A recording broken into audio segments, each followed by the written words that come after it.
আসাদুদ্দিন ওয়াইসির উপরে যে আক্রমণের ঘটনা ঘটিছিল ইটা লইয়া একটা নির্বাচনী সভাত মন্তব্য করছেন আসাদুদ্দিন ওয়াইসি। তাইন কইছেন একজন ওয়াইসিরে হত্যা করলে 1,00,000 ওয়াইসি সৃষ্টি হইবা। কেউ গুল্লি করিয়া ওয়াইসির মুখ বন্ধ করতে পারত না বলিয়া উল্লেখ করছেন। তাইন আরো কইছেন দম থাকলে আমারে গুল্লি করো। উত্তর প্রদেশের এখন নির্বাচনী সভাত মন্তব্য করিয়া কোয়া হয়েছে বিজেপির চৌক রাখি আমি কথা হই আর ওটার লাগি আমার উপরে গুল্লি চালানি হয়েছে বলিয়া ওয়াইসির তরফ থাকি মন্তব্য করছেন। ওয়াইসির উপরে গুল্লি চালানির বাদে ইটা তান ফইলা লোকসভা আসলো আর ইকানো তাইন কইছেন গরিব আর সংখ্যালঘুর আওয়াজ উঠাই ওটার লাগি আমার উপরে গুল্লি চালানি হয়েছে। আমারে খেয়ে গুল্লি করলে আপনারা চকুর ফানি ফেলাইবা না। তাই আরো কইছেন আমার গাড়িত 4টা গুল্লি চালানি হয়েছে। আল্লাহ যার লগে আসেন তানে কেউ হত্যা করতে পারত না। জেড ক্যাটাগরির সিকিউরিটি প্রত্যাহ্বান করিয়া ওয়াইসিয়া তান ফইলা লোকসভা কিতা কইছেন আপনারা নিজে শুনিলেন। अगर एक ओवैसी मरेगा तो तुमको मैं वसीयत करता हूं कि लाखों में तुमको मुझसे ज्यादा ओवैसियों को पैदा करना पड़ेगा। मैं आपको ये भी बताना चाह रहा हूं कि अगर जिंदगी हमसे वफा नहीं करेगी, अगर कोई कामयाब हो जाता है हमको खत्म करने के लिए, तब भी मैं आपसे कह रहा हूं कि अपने आंख में आंसू मत लाइए। हाँ, हमारी गाड़ी पर हमला हुआ, 4 गोलियां उन 2 लोगों ने चलाई, मगर अल्लाह जिसको बचाना चाहता उसकी कोई जान नहीं ले सकता। और हमारा तो अटूट इस बात पर ईमान है कि जब तक कुदरत फैसला नहीं करेगी किसी की इंसान की ना मौत आएगी, जब तक अल्लाह नहीं चाहेगा ना आपकी मौत आएगी, ना कोई आपका रिस्क छीन सकता है, ना कोई आपको बेइज्जत कर सकता है। तो ये तीनों चीजें हम लिखा कर लाते। हमको ये सप्पा आरएलडी मोदी नहीं देते। हम दुनिया में जिंदा हैं तो अल्लाह के रहमो करम पर जिंदा थे, हैं और रहेंगे। गोलियां चलाने वाले वही लोग हैं जिन्होंने महात्मा गांधी को कत्ल किया था। ये 4 गोलियां चलाए हम पर, अल्लाह ने हमको बचाना था। मगर मैं उन लोगों को फिर से कह रहा हूं, मैं मौत से नहीं डरता हूं, इंशाअल्लाह ताला मैं नहीं डरता हूं।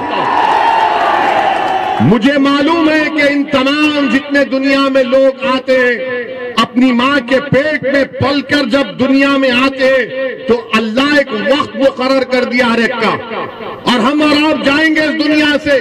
मगर याद रखो, मैं मौत से नहीं डरता, ना मैं कत्ल करने वालों से डरता हूं, ना तुम्हारी गोलियां मेरी आवाज को दबा सकेंगी, ना तुम्हारी ताकत मुझे तुम्हारे ताल्लुक से डर में खौफ पैदा कर सकेगी। मुझ पर गोलियां क्यों चलाई गई? क्योंकि मैं बीजेपी की आंख में आंख डालकर आप गरीब मजलूम अवाम के हक की बात करता हूं। मुझ पर गोलियां इसलिए चलाई गई, मुझ पर गोलियां इसलिए चलाई गई क्योंकि मैं गरीब आवाम के इंसाफ का मुतालबा करता हूं।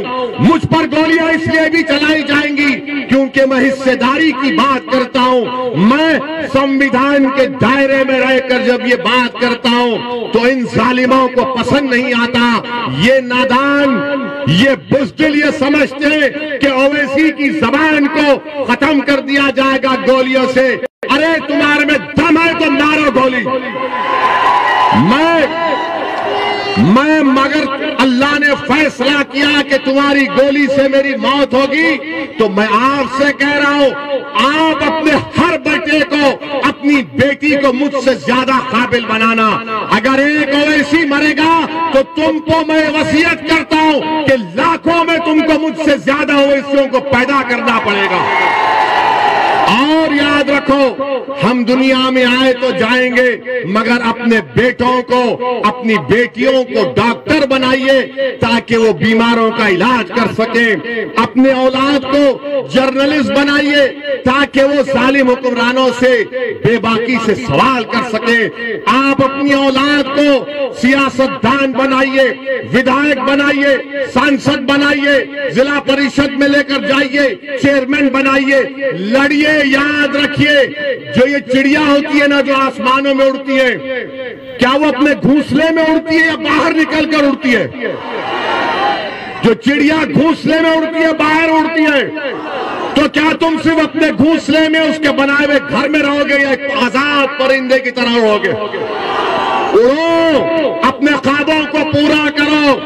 याद रखो, तुमको डरने की ये जरूरत नहीं है, डरने और घबराने की जरूरत नहीं है। अल्लाह हमारे लिए काफी है, अल्लाह हमारे लिए काफी है। मेरे अजीज दोस्तों और बुजुर्गों, मैं आपको जज्बात में लाने के लिए नहीं कह रहा हूं, मैं आपसे ये भी नहीं कह रहा हूं कि मेरे हाल पर तरस खाकर तुम मंजलिस के हक में वोट का इस्तेमाल करो।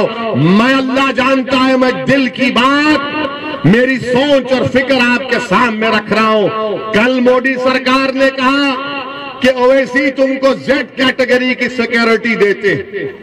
हमारे अतराफ में कहा गया 10-10 बंदूक लेकर लोग खड़े रह जाएंगे। हमने कहा, हम जब से राजनीति में आए हमने कभी सिक्योरिटी नहीं ली और ना कभी लेंगे, इंशाअल्लाह ताला नहीं लेंगे, क्योंकि मेरा मानना यह है कि छपरौली की विधानसभा के लोगों को अगर उनकी जान का तहफ्फुज़ होगा, आपको सुरक्षा मिलेगी तो मुझे भी सुरक्षा मिलेगी। अगर उत्तर प्रदेश के गरीब को, दलित को, अति पिछड़ा समाज को, उसकी जिंदगी को हिफाजत मिलेगी तो हमको मिलेगी। मोदी जी, योगी जी, याद रखिए, ओवैसी को सुरक्षा देकर आप अगर पीलू खान को, जुनैद को, इखलाक को, रकबर को अगर सुरक्षा नहीं देंगे तो क्या फायदा मेरी सुरक्षा का? क्या फायदा मेरी सुरक्षा का? इस देश में, इस प्रदेश में गरीबों को सुरक्षा की जरूरत है।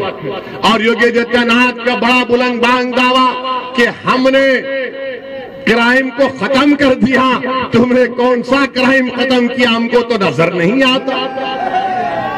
हमने कल पार्लियामेंट में खड़े होकर कह दिया कि हमको जेड कैटेगरी की सिक्योरिटी की जरूरत नहीं है।